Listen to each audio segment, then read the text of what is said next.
जय हिंद दोस्तों, आपके अपने मैजिक मोमेंट चैनल में आपका स्वागत है। दोस्तों, वैकेंट डेज में आज हम IT cons E solution limited की डीप स्टडी करेंगे क्योंकि वैकेंट डेज में इस कंपनी को फिर से एक न्यू ऑर्डर मिला 2.81 सीआर का, वो एरोनॉटिकल डेवलप एजेंसी की तरफ से मिला। इससे पहले 1 वीक पहले भी इस कंपनी को Uttar Pradesh state industrial development corporation की तरफ से 15.37 सीआर का ऑर्डर मिला था। 1 वीक पहले एचएएल की तरफ से भी इस कंपनी को 3 सीआर का न्यू ऑर्डर मिला था। और लास्ट वीक में ही इस कंपनी की एपेक जीसीसी कंसल्टिंग के साथ भी एक एग्रीमेंट हुआ जीसी स्पोर्ट की सर्विस के लिए। ये कंपनी एपेक्स जीसी को रियल एस्टेट लीजिंग सपोर्ट करेगी, लीडरशिप, हायरिंग, स्टाफ और रिक्रूटमेंट में हेल्प करेगी। और 3 वीक पहले के ऑर्डर को भी डिस्कस करें तो दोस्तों 2 सीआर का इसको 3 वीक पहले भी ऑर्डर मिला यूपी बेसिक एजुकेशन डिपार्टमेंट की तरफ से। और लास्ट मंथ में इसके अलावा 19 लाख का भी इस कंपनी को न्यू ऑर्डर मिला था, यानी लास्ट 1 मंथ में इस कंपनी को ऑर्डर्स पर ऑर्डर मिल रहे हैं।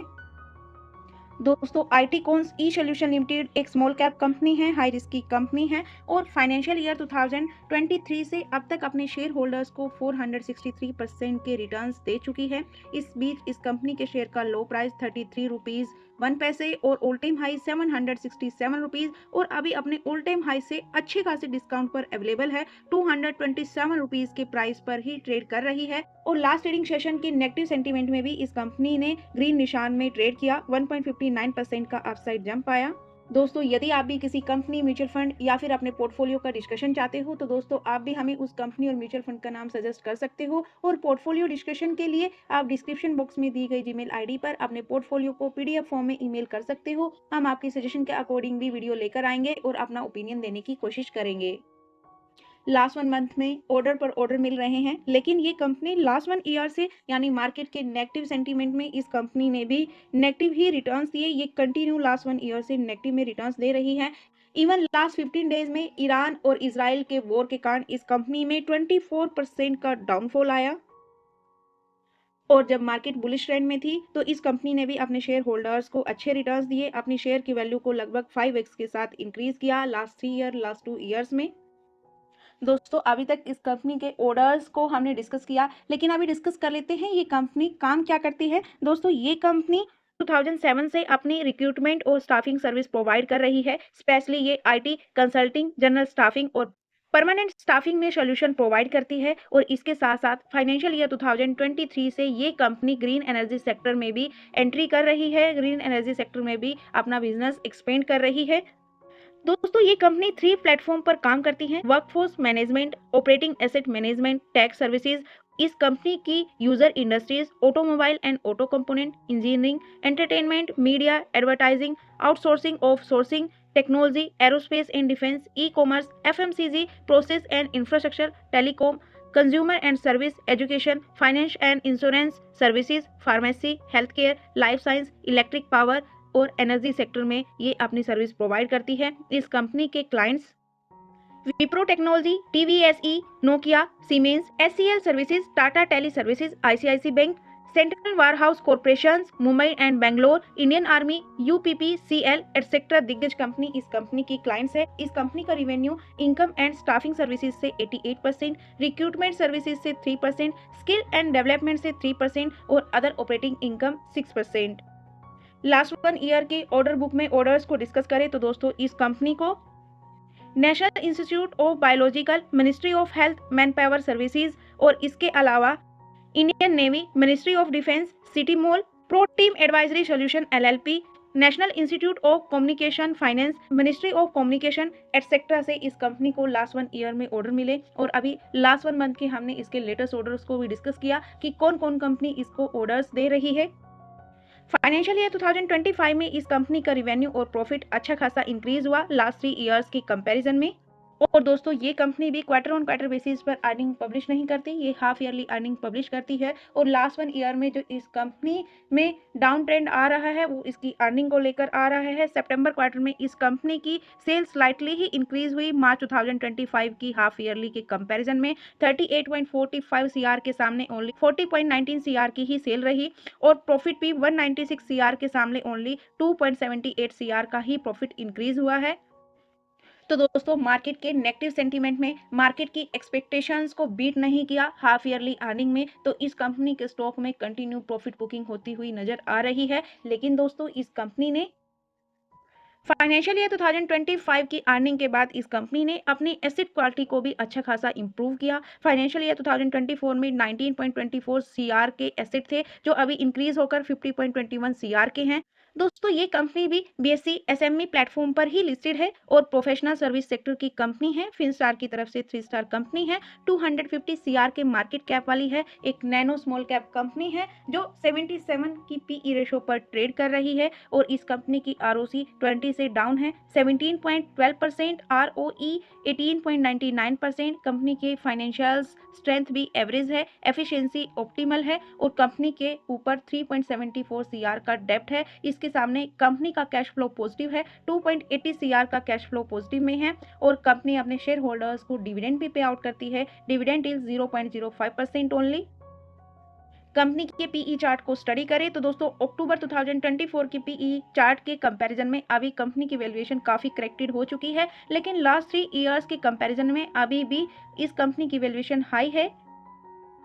इस कंपनी में प्रमोटर्स का स्टेक 56.76% और इस कंपनी में किसी भी म्यूचुअल फंड की तरफ से बाइंग नहीं है, लेकिन अदर डोमेस्टिक इंस्टीट्यूशनल्स की बाइंग है। 0.35% का स्टेक होल्ड करते हैं। एफआईआईज भी इस कंपनी में अपने स्टेक को नील कर चुकी है और रिटेल्स एंड अदर पार्टीज का स्टेक 42.87%, जिसमें से अदर पार्टीज का स्टेक 6.92%, रिटेल इन्वेस्टर्स का 35.95%। अर्निंग के साथ साथ लास्ट 1 ईयर की प्रॉफिट बुकिंग का सेकंड रीजन है इस कंपनी के प्रमोटर्स की तरफ से जून और सितंबर क्वार्टर में प्रॉफिट बुकिंग करना, लेकिन अभी दिसंबर क्वार्टर में सितंबर क्वार्टर की होल्डिंग के साथ प्रमोटर्स इसके कांस्टेंट हैं। प्रमोटर्स के साथ साथ डीआईआईज ने भी जून और सितंबर क्वार्टर में स्लाइटली प्रॉफिट बुकिंग की, लेकिन डीआईआईज भी सितंबर होल्डिंग के साथ दिसंबर क्वार्टर में अपने स्टेक के साथ कांस्टेंट है। जब प्रमोटर्स और डीआईआईज इस कंपनी में प्रॉफिट बुकिंग कर रहे थे तब अदर पार्टीज कंटिन्यू इसमें अपने स्टेक को इंक्रीज कर रहे थे, लेकिन अभी दिसंबर क्वार्टर में अदर पार्टीज की तरफ से यहाँ पर प्रॉफिट बुकिंग नजर आई। तो दोस्तों दिसंबर क्वार्टर में अदर पार्टीज ने स्टेक सेल किया तो बाइंग किसने की? रिटेल इन्वेस्टर्स ने। दिसंबर क्वार्टर में रिटेल इन्वेस्टर्स का स्टेक इंक्रीज हुआ है। कंपनी के प्रमोटर्स को डिस्कस करें तो इस कंपनी के super promoter mister Gaurav Mittal ji 32.49% stake के साथ, second super promoter Swati Jain ji 18.18% stake के साथ और third promoter Aditi Mittal 6.11% stake के साथ। प्रमोटर्स के अलावा इस कंपनी के super investors Dilip Kesarimal ji 1.52% stake के साथ, किरण कर्नावत जी 1.03% स्टेक के साथ, एलएलपी 0.33% स्टेक के साथ, राजेश त्रिपाठी 2.08% स्टेक के साथ, रविंदर एन शुक्ला जी 2.09% स्टेक के साथ, mister Saurabh Gangal 8.11% stake, SBJ BPO service limited 1.48% stake के साथ, सिद्धार्थ पोदर 1.34% स्टेक के साथ, वंदना संदीप मेहता 1.99% स्टेक के साथ। ये इस कंपनी के सुपर इन्वेस्टर्स हैं जो कि अदर पार्टीज में अपने स्टेक को होल्ड करते हैं।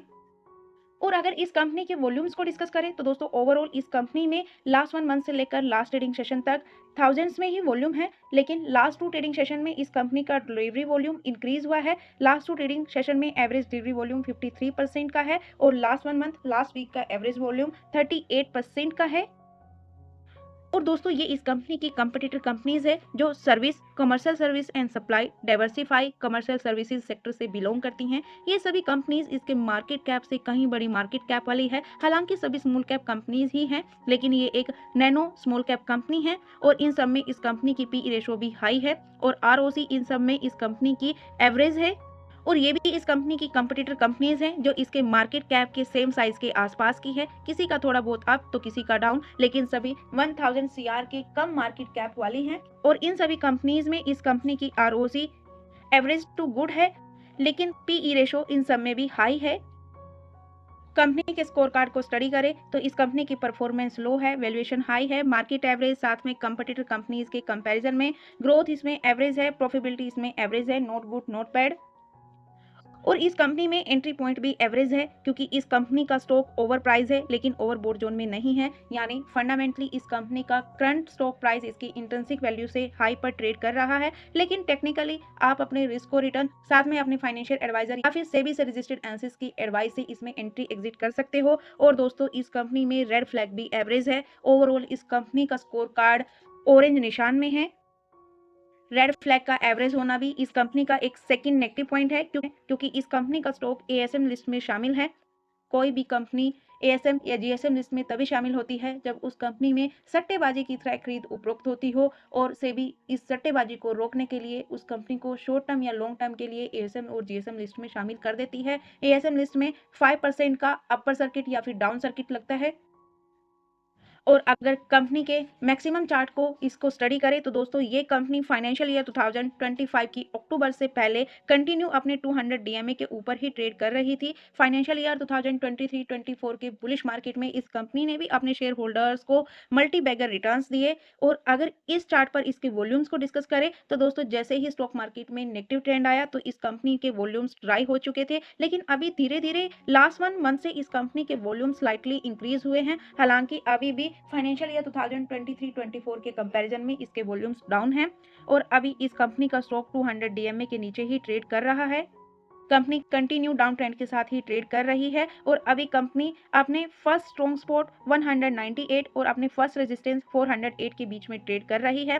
अभी इस कंपनी में 250 का एक माइनर स्पॉट बनता हुआ नजर आ रहा है, क्योंकि 250 से इस कंपनी में फाइनेंशियल ईयर 2026 में बाइंग वॉल्यूम आया और अपने फर्स्ट रेजिस्टेंस को टच किया, लेकिन जैसे ही मार्केट के सेंटीमेंट अभी लास्ट 15 डेज से और नेगेटिव बने तो इस रेजिस्टेंस से इसमें भी प्रॉफिट बुकिंग आई, और अभी फिर से अपने पिछले माइनस स्पॉट 250 के आसपास ट्रेड कर रहा है। 274 rupees per last trading session में क्लोजिंग आई। अगर दोस्तों अभी भी इस स्पॉट से इसमें बाइंग वॉल्यूम आता है, मार्केट के सेंटीमेंट पॉजिटिव होते हैं, तो दोस्तों हो सकता है इस माइनस स्पॉट से इसमें फिर से थोड़ा हल्का फुल्का बाइंग वॉल्यूम आए, लेकिन अगर मार्केट के सेंटीमेंट नेगेटिव रहे तो ये अपने इस स्पॉट को भी ब्रेकआउट कर सकती है। और मार्केट की वोलेटिलिटी को देखते हुए इसमें जो नेक्स्ट स्पॉट बनेगा इसका फर्स्ट स्पॉट रहेगा 198 का।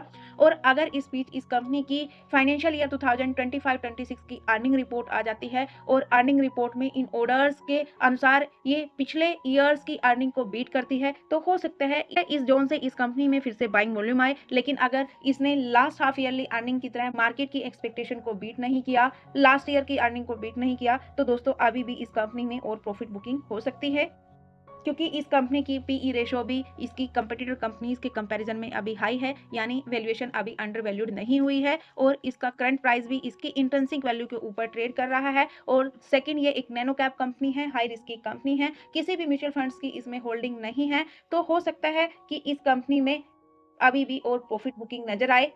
बात करें इस कंपनी के कंक्लूजन की, तो इस कंपनी के फंडामेंटल्स और टेक्निकल्स को स्टडी करने के बाद मेरे ओपिनियन से तो अभी इस कंपनी में वेट एंड वॉच करना चाहिए इस कंपनी की फाइनेंशियल ईयर 2025-26 की अर्निंग रिपोर्ट का, और साथ में मार्केट के सेंटीमेंट पॉजिटिव होने का भी। लेकिन दोस्तों मेरी तरफ से किसी भी स्टॉक के लिए किसी भी टाइप की कोई रिकमेंडेशन नहीं है, ये जस्ट मेरा ओपिनियन है एजुकेशनल पर्पज से। इस कंपनी के पॉजिटिव नेगेटिव पॉइंट को डीप में स्टडी करने के बाद आप मेरे ओपिनियन को रिकमेंडेशन ना समझें। आप स्टॉक मार्केट में सोचकर समझकर अपने रिस्क और रिटर्न को देखते हुए साथ में सेबी से रजिस्टर्ड एनालिसिस की एडवाइस से ही कोई भी डिसीजन ले, क्योंकि आजकल स्टॉक मार्केट के सेंटीमेंट काफी हाई वोलाटाइल्स है जियोपॉलिटिकल टेंशंस के कारण। तो ऐसे स्टॉक मार्केट में सोचकर समझकर ही कोई भी डिसीजन ले, क्योंकि स्टॉक मार्केट जोखिमों के अधीन है। तो दोस्तों आप इस कंपनी और आजकल के स्टॉक मार्केट के सेंटीमेंट के बारे में क्या राय रखते हो, अपनी राय को हमारे साथ जरूर शेयर कीजिए। और यदि आपको इस वीडियो में कुछ कमी नजर आए तो प्लीज उसका भी फीडबैक दीजिए, ताकि हम आपको और अच्छा कंटेंट प्रोवाइड करा सके और अपनी वीडियो क्वालिटी को इंप्रूव कर सके। और यदि आपको हमारे एफर्ट्स वीडियो पसंद आए तो प्लीज वीडियो को लाइक शेयर एंड कमेंट करना ना भूले। चैनल पर नए हो तो चैनल को सब्सक्राइब कीजिए, बेल आइकन को प्रेस कीजिए। अभी तक हमारे साथ बने रहने के लिए बहुत बहुत धन्यवाद दोस्तों। मिलते हैं नेक्स्ट वीडियो में, तब तक के लिए बाय बाय दोस्तों। दोस्तों लाइक कर दो प्लीज।